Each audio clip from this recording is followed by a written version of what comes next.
Hello everyone, my name is Yanni and I'm from grade 6A. Today we'll be hosting a science fair at Jihan Suleimani International School with all sorts of projects.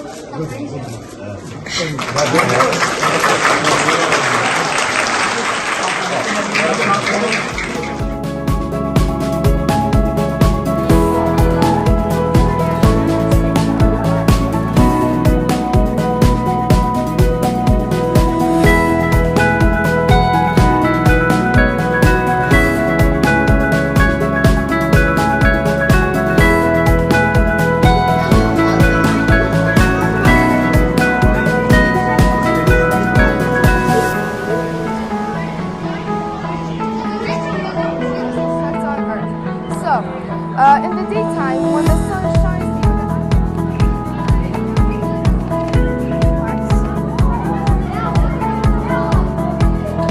and then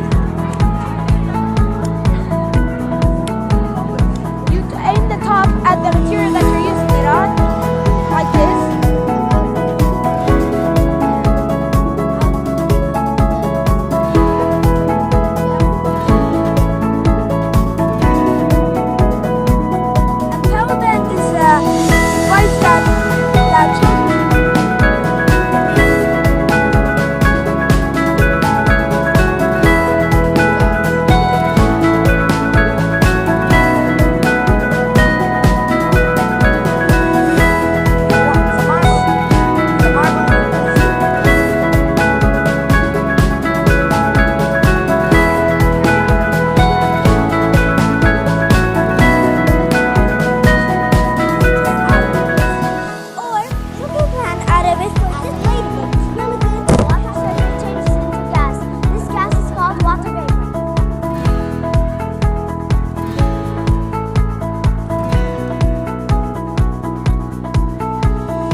تابعان هبوو باخچەی منداڵان و دامەناکانی دیکەش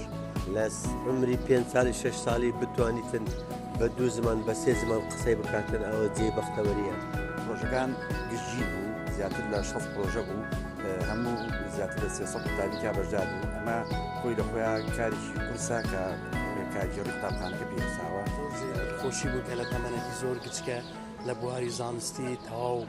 دەتوانی ڕوونکردنەوەیان لەسەر بوارەکە بدەن کە جێ دڵخۆشی ئێمە بوو ئامادەکارێکی زۆر باشکرا بوو جێگەی دەستخۆش ستافی لە قوتابخانەکەیە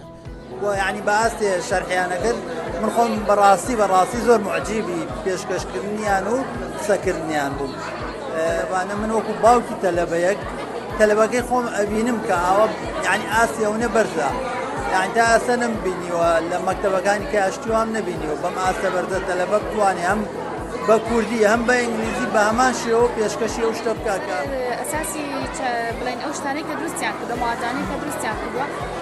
یەکسەر جێدەستی خوێندکارەکە بە چالاکیەکەەوە دیارە کە خۆی پێوەیمان بووە چونکە کاتی هەنێک پرسیاری ور دەکەی خۆی ئەزانێت چی کردووە بڵێن بۆت باسەکاشیکردنەوەی بەدوایەکان ڕاستی چالاکیەکە من ئەمڕۆ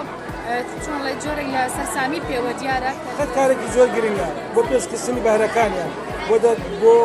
نیشاندانی تواناکانیان بە تایبەتی ئەو کاتە ئەو کارانەی کە بە گروپ دەکرێت جێگی خۆشحاڵیە تابینی ڕۆژ بە ڕۆژ ئاستی زانستی خوێندنگەکان بەرەو پێشەوە چن و لە ناوی ئەوانش کۆمەلگەین و دەوڵەتی جیهان ئەک بەرەو پێشچوونێکی زۆر باشی بەخۆوە بینیوە لە هەمووی جوانتر ئەوەی کە سەرنجم لێە سەرنجم خستە سەری هەموو خوێندکارەکان بەشداریان کردو بەبێ جیاوازی ئاست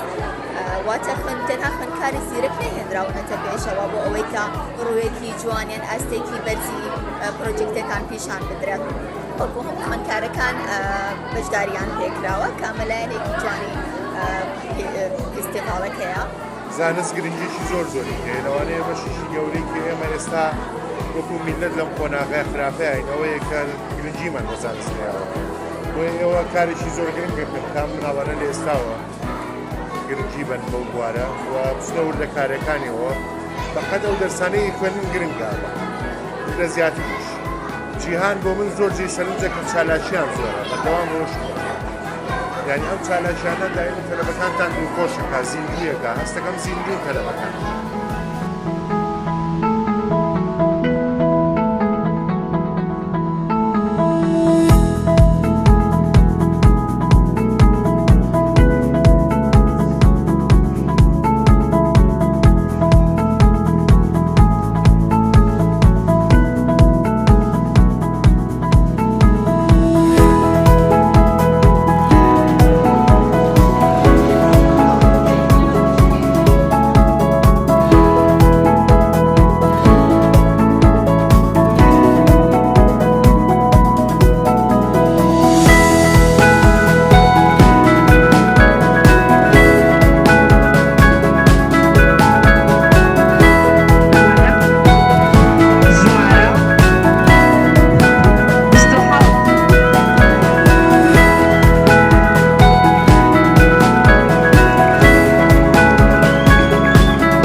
Stanford.